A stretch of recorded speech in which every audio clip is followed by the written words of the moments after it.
Hi everyone. Welcome to a special Saturday night edition of Gacha Memories, the 7th series.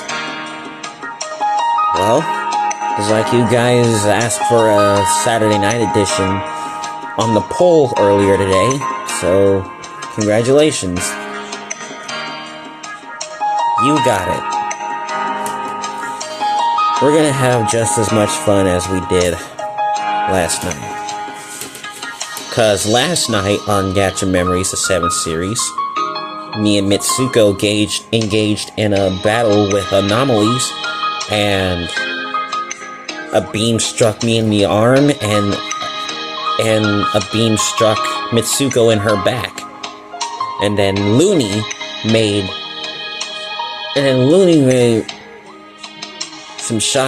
that shocking discovery that those beams have erased our very existence. And if the beams hit us entirely, we will be erased from existence. We will never be recovered, and we will most definitely never be seen again.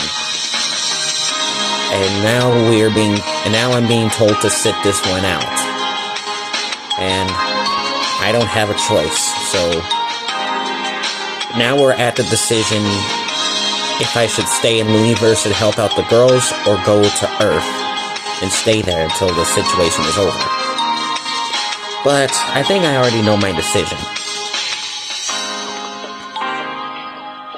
Remember, I'm trying to get the ending for Ellie here. And if you remember the last time I did a series like that, I failed. So, that's where we're going for tonight. Okay, we're at the decision making. Taking into account both the current situation and the concern for those 3 girls for me, I will continue helping out. Taking into account both the current situation and the concern for those 3 girls for me, I will. In hindsight, the choice was always obvious to me. I never truly wanted to stay away from this problem, even as part of me was worried about it interfering in my life, since it is happening on Earth. But exactly, why is this happening on Earth that I'd have to invest myself on? I didn't save their world just because I thought I was in a cool game, nor from running away. I have been labeled a hero. It's about time I start acting like it. I'm staying in Luniverse and helping out the girls. With that said, after I made my choice, everyone looked at me with resigned expressions, but they still smiled. Ellie even said, "Of course you do that." Yes, I did. After that, Luni said that both me and Mitsuko will be staying in her house until we recover fully from the damage we received on that fight. After that, she ordered 2 of us to pick a room and go to sleep.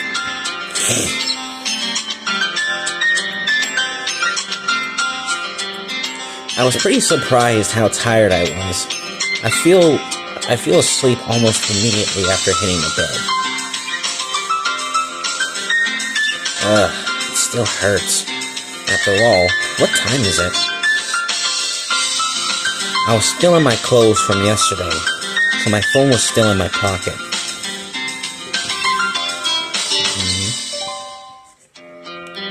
9 a.m.? Quite early for how tired I was. I slowly get up and look over myself. I am a mess.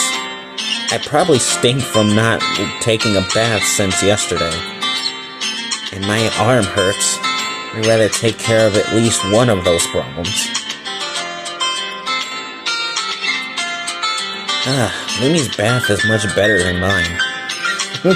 Way better than mine.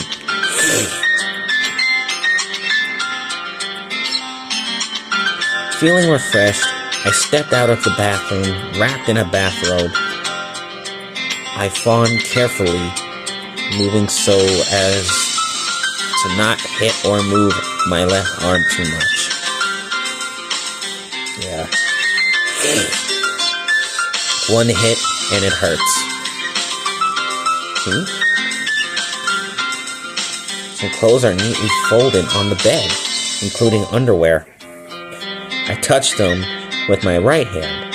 The material is quite soft and it looks comfortable. They are casual, but seems easy to move around with them. Smiling, I proceed to head back in the bathroom to change.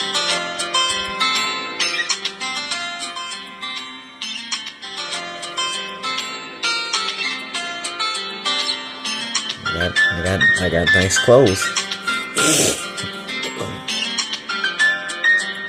I feel much better after the rest in the bath, but it is still hard to move my arm around without wincing in pain. The bruises I got on the other day are gone, although, which I'm thankful for. I'm about to enter the elevator when a message arrives. Luni is asking us to meet her in the living room. Well, I was doing just that anyway. Yep.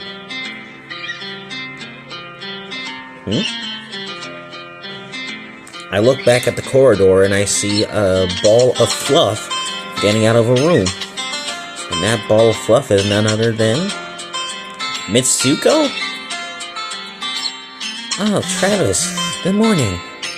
Well, good morning, Mitsuko. She says in good spirits. It seems she is better already. So, how's your back? Much better. Well, that's great. It's great that it's much better. Actually, I overslept by a lot from normally up. I'm normally up very early, but that bruise really got to me. I see. But since I'm me, my natural healing is super fast. My back is still sore, but nowhere near as much as yesterday. Well, that's wonderful progress. Very wonderful. I see. I'm glad for that, Mitsuko. You had me really worried yesterday. I let out a sigh of relief. Seeing her taking that blast head on was rather traumatic, but I'm glad she is feeling better now. It's not like I was in true peril. I'm stronger than I looked. Besides, you were there. Sure I was. Why not? Still, I was worried, especially after Luni told us what those attacks do. Yep. I'd be erased from existence.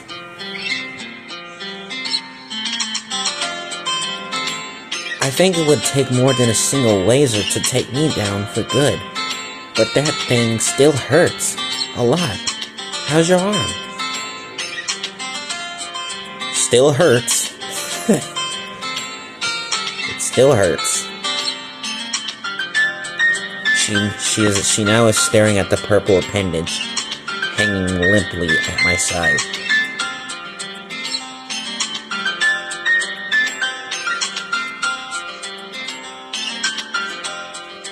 It's not as bad as it looks, but I still can't move it very well. Well, not without wincing in pain. Anyway, putting on shirts is much more troublesome now. Right? I see. Oh, Mitsuko. Don't be sad. The look on her eyes, she is still feeling guilty over it. Come on, Mitsuko, don't be like that.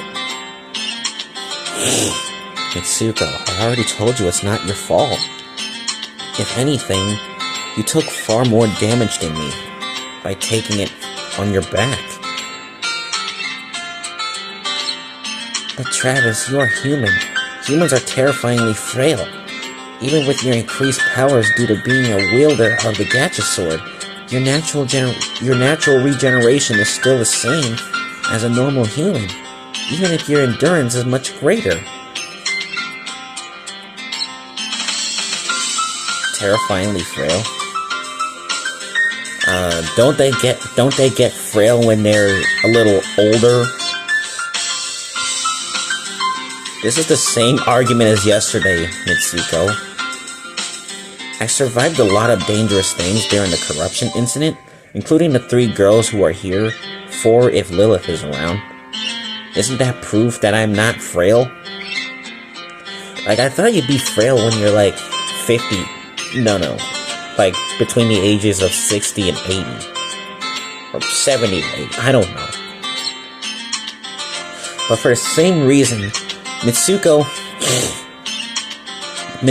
still shakes her head sadly. You still don't understand. Never mind. Luni's waiting for us downstairs. Yeah, I don't want to talk about this. I don't want to talk about this, Mitsuko. I'd rather not. What is so concerning about me being human in relation to them? Mitsuko looks so downcast. I want to comfort her somehow. Oh, at least allow me to do something for you. At least so my conscience can stop gnawing at me. Oh, Mitsuko.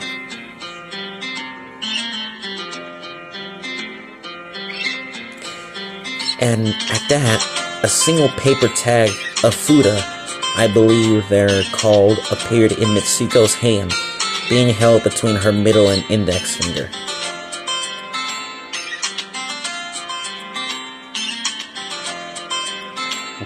Before I could ask what she was doing, she flicked it towards me, and I watched it approach my bruised limb.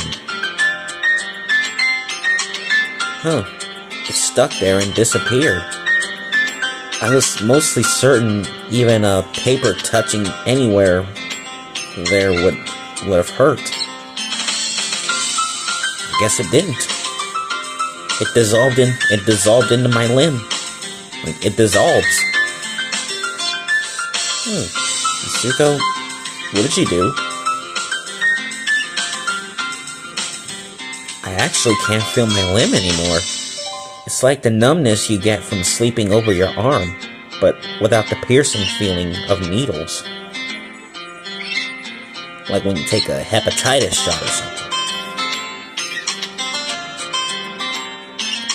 Well, you said you can't move it anyway.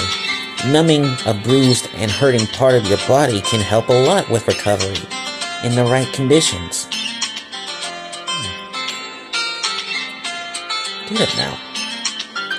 That's very interesting. I was more than once called to bless surgeries in the past. I picked some things up. Oh, you did? Well, that's very interesting.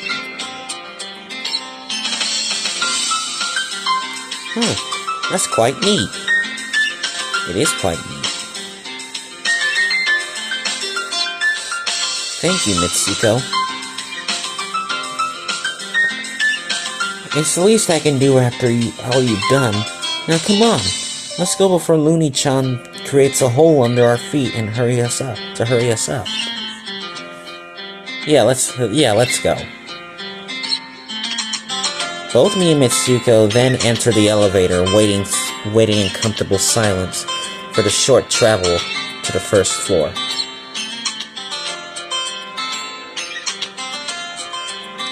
Now that I think about it, something was bothering me about this whole thing. When Mitsuko said that I was terrifyingly frail, or she said that I was frail.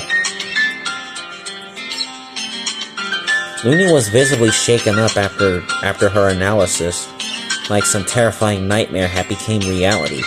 She recovered quickly, but even I could recognize the beginnings of a panic attack. Yeah.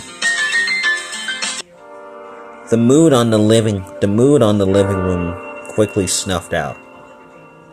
The easygoing atmosphere both me and Mitsuko had.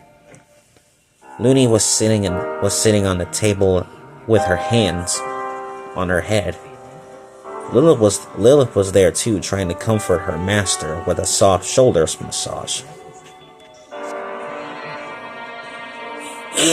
Ellie looked worried, and upon spotting me, it quickly flew towards me. Travis, Mitsuko, are you okay? We're fine, Ellie.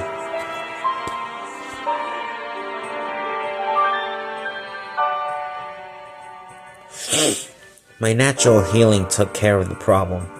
Pretty fast. I'm not 100%, but I'll be there in just another day of rest, Master. Absolutely. And you? How are you feeling? Well, I'm now feeling a lot better thanks to Mitsuko with that Afuda of hers. She looks really worried, even more so than yesterday. I wonder what happened. It hurts less than yesterday, at least. I still can't move it, though. Mitsuko here decided to numb my arm for the time being, though.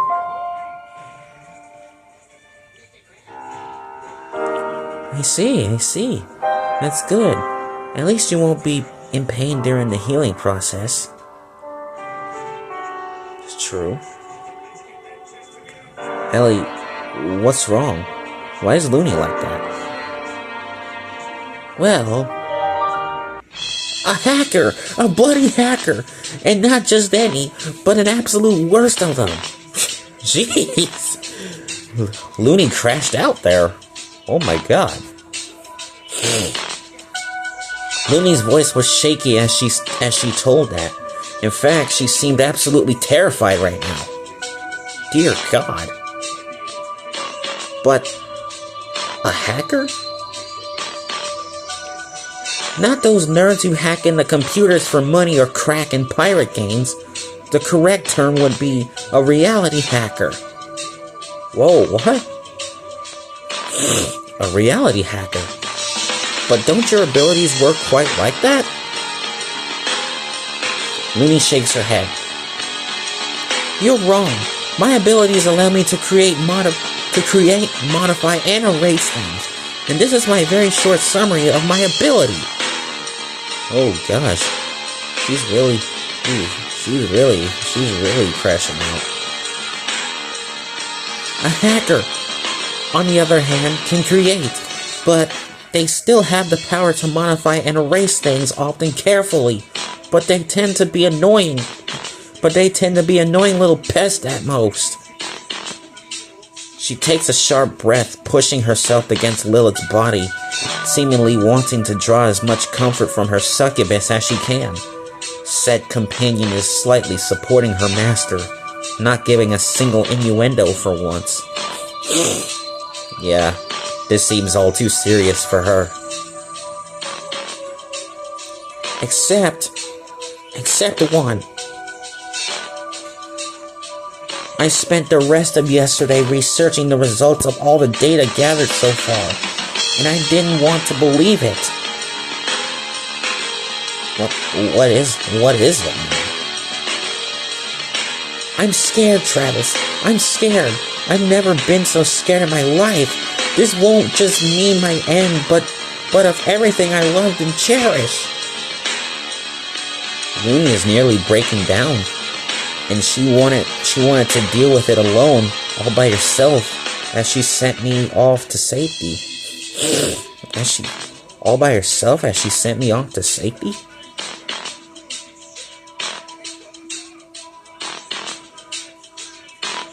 That is it. I made the correct choice by staying. Yep. Those heavy-hearted decisions to staying on Earth are over. Officially over. Since I did all those other endings too. Walking up to her, I take both of Luni's hands in mine, and I look in her eyes. Luni, please, calm down. I'm here. Lilith is here. Mitsuko is here. Ellie is here. All of us. All of us are strong. Strong enough to do the impossible. Please, can you tell me what's wrong? Travis. She takes a few deep breaths, trying to contain her fear before letting out a small, bitter laugh. Bitter laugh?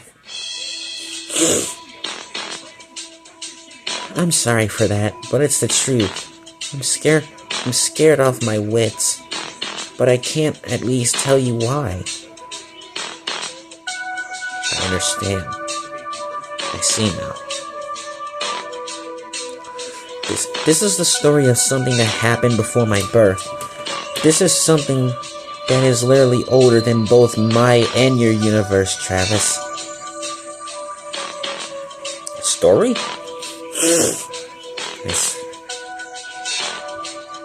I see.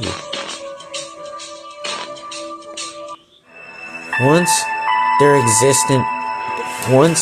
existed an infinitude of people like me. Creators, born either from nothingness, like me, or from parent creators. They used to be the main ruling cast of existence, and we're basically the ones who sets the rules for their own little universes. They actually had a home for creators of past never directly lived in their universes, like me, but rather they lived amongst their own kind. Legends tell that it was a place to ultimate beauty, incomprehensible to human eyes. Creators of old were like solar systems, with their universes rotating around them, displaying each individual creator's own skills at creation. Individual creators. However, those creators weren't the most involved deities. They preferred to mingle amongst themselves than deal with their creations, which they regarded as a work of art most of the time. They were too large to notice the individual struggles of an unfathomable amount of lives that they created.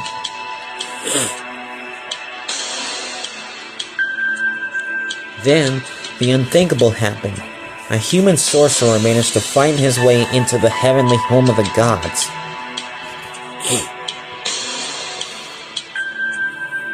His name was lost to time, but he wanted, more than anything, to meet the one responsible for his creation, his one true God, and so he did, landing in front of a surprise creator. And so he did meet him, Sol, the one who created the universe where the powerful sorcerer came from. However, Sol was arrogant and prideful. He saw it as a deep insult that a lesser being would dare touch the holy home of the creators.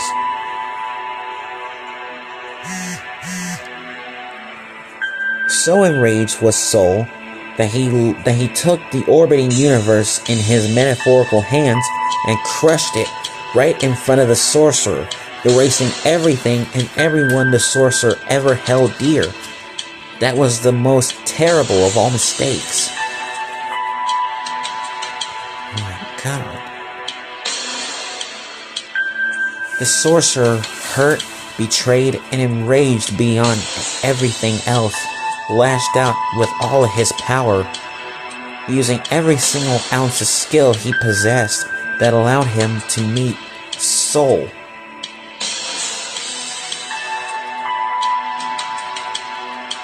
After an intense fight, the sorcerer managed to win, and thus stole Soul's power. My god.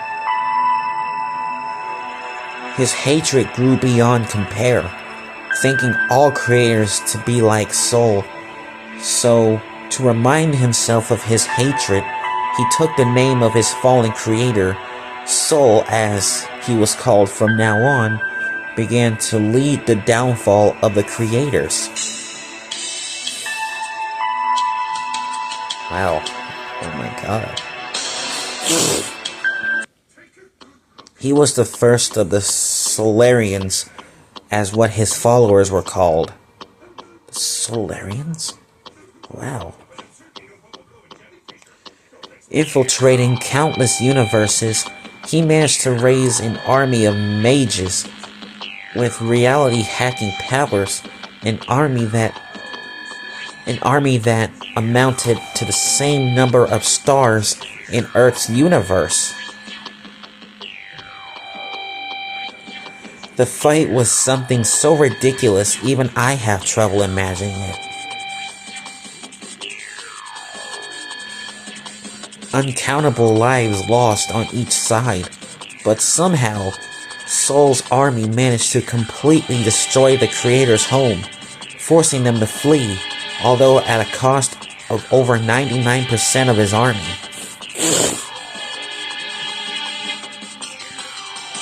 However, Soul wasn't satisfied there. He and his remaining Solarians went on a hunt to kill all creators, be them old or newborn, and his power only grew. Oh Lord. The highest and darkest moment of his hunt was when he and his army managed to kill Genesis, the very first creator, someone who could create hundreds of universes and concepts with a single wave of his hand. Gone forever by the hatred of a powerful sorcerer. However, that was all part of Genesis's plan to deal with the single greatest threat of creation. To creation. I'm sorry. For you see, if creators are killed off permanently, reality will eventually die due to entropy. Soul didn't realize this, but it's possible that he also wouldn't care.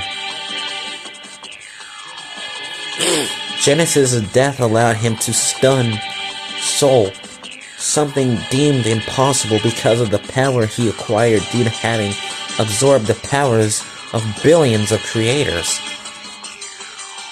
Oh my god, this is horrifying.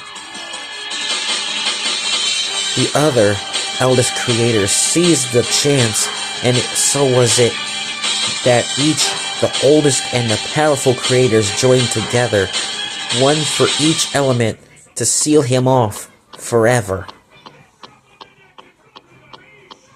He was finally sealed off somewhere where his power would not grow, where his influence would not even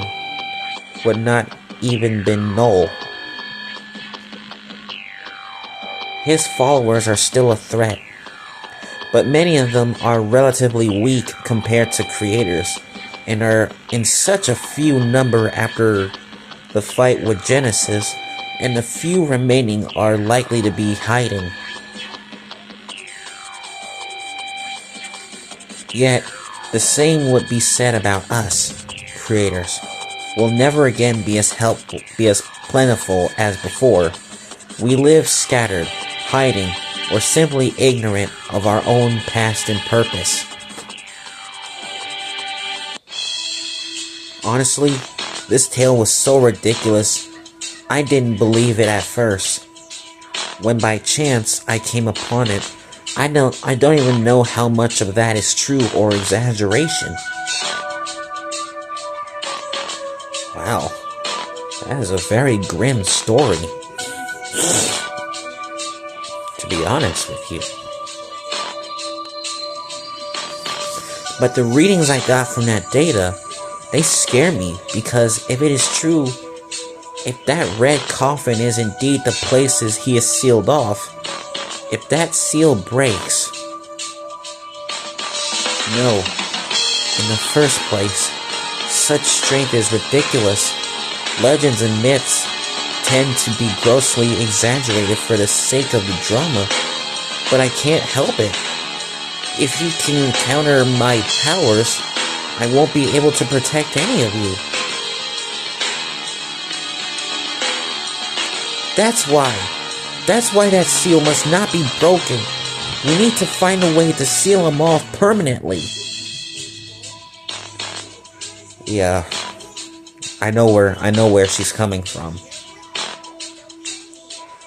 The myth says he targeted only creators. However, it's also told that he also destroyed everything those creators hold dear. She looked at everyone in the room, her gaze is lingering on me, Ellie, and finally Lilith, who was hugging her in an attempt of comfort. For someone like me, bonds are very important. I don't want to lose that. I don't want to lose any of you.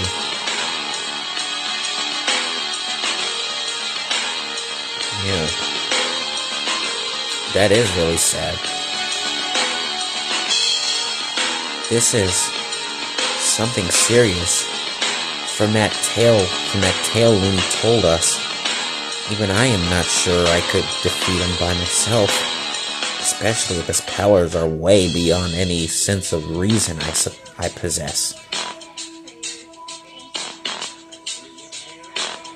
Fighting Luni when she was corrupted was like that. I didn't win because I overpowered her. I won because I was stubborn.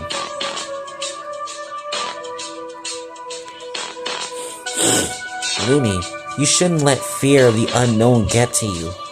You, of all people, know your full potential. Exactly. Yeah, besides, I'm here, and so is Travis. Together, we are invincible. That's right, say it like it is, Ellie. I may be below you in strength, but never underestimate the light. I am a goddess too, so I won't hesitate to lend you my full help in this. Absolutely, and I will most definitely be part of this. You are all so dependable. I'm glad I got to meet all of you. Absolutely, Luni.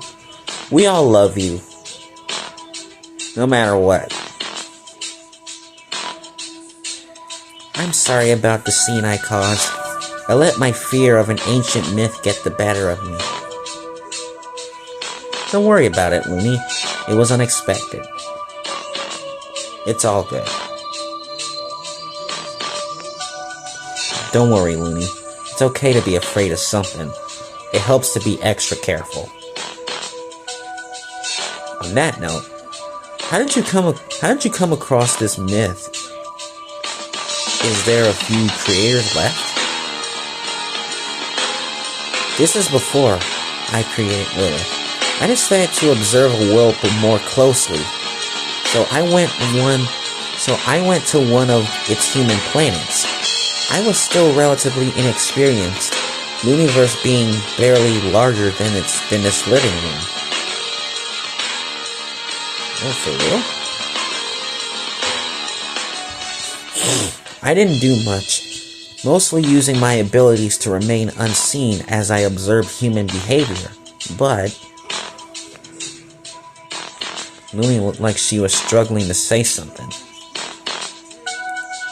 I was doing doing an experiment trying to replicate materials in that world when I was suddenly attacked.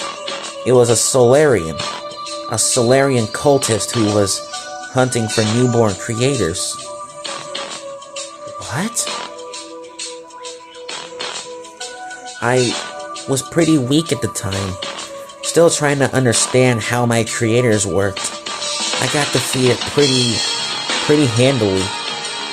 I won't lie, I was terrified of dying, and I kept asking why he was doing that to me. And he never gave you an explanation, a motive,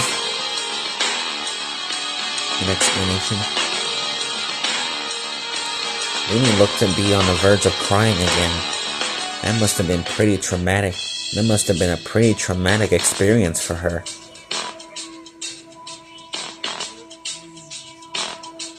He started to gloat and told me the story I just told you now.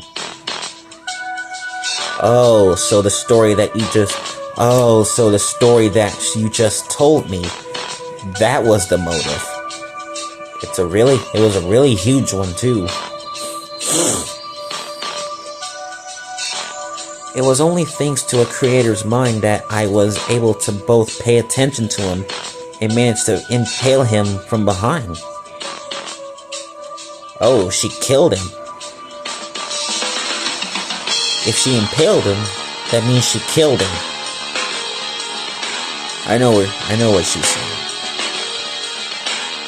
There was a time of my life where I actually hunted those cultists, but they were so rare in the first place that I decided to go back to my natural urge of creating stuff. Well, that makes perfect sense. However, I was attacked once by a large group of them, and they destroyed several of my earlier works. I managed to delete all of them, but the fight left me very stressed.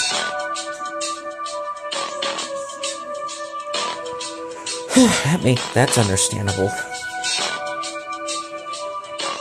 I already existed at the time. Luni was feeling both sad and angry. This was all before the corruption incident took both of us over, though.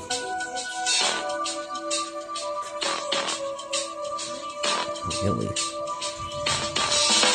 It may have been a result of it. I'll never know. I know, however, that after a while, I started researching random numbers in order to control my own luck and that of my universe. That is now called Luniverse. Luniverse. Not too soon after, though, the stress overtook me and so did the corruption. Yeah, that is pretty scary. It is pretty terrifying. This somehow resulted in Ellie being born, and then Travis appeared, and the rest is story. You mean the rest is history? You mean the rest is history?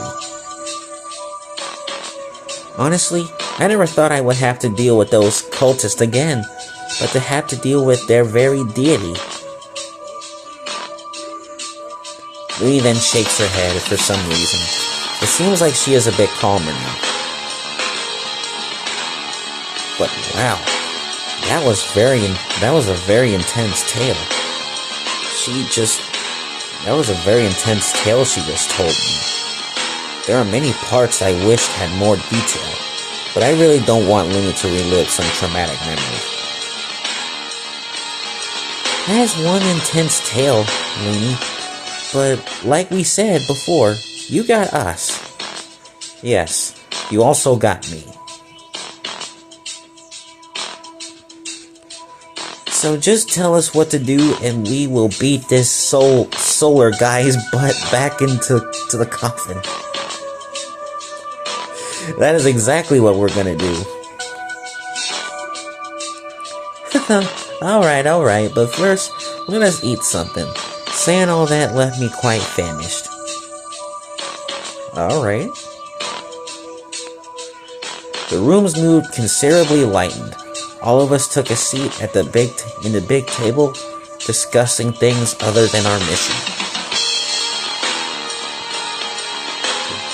Whatever it is, whoever it is, I'm sure we can keep this disaster from happening. There's too much at stake. There's too much at stake to lose. Alright. We are gonna leave it there. We will talk about the mission. We will talk about the mission on Friday. But for now, I hope all of you enjoyed this. I hope all of you enjoyed this Saturday night edition of Gacha Memories, the 7th series. Man, this video went on longer than expected because of the story about Soul. That was intense. Like, very. So I guess we are at the point of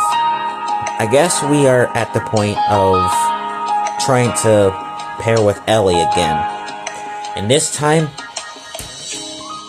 when we get to the very end of the story, I promise you this. I will not save after I lose to Soul. Because that is a mistake that I will never, ever make again.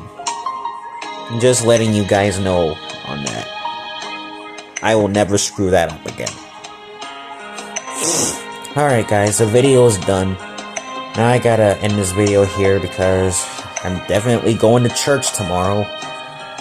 Don't know if I'm not surprised, but yeah, I'm going to church tomorrow. And maybe when I come home, maybe Meat Canyon will upload and we'll get this celebration. We will get this celebration of my 11-year anniversary on YouTube started.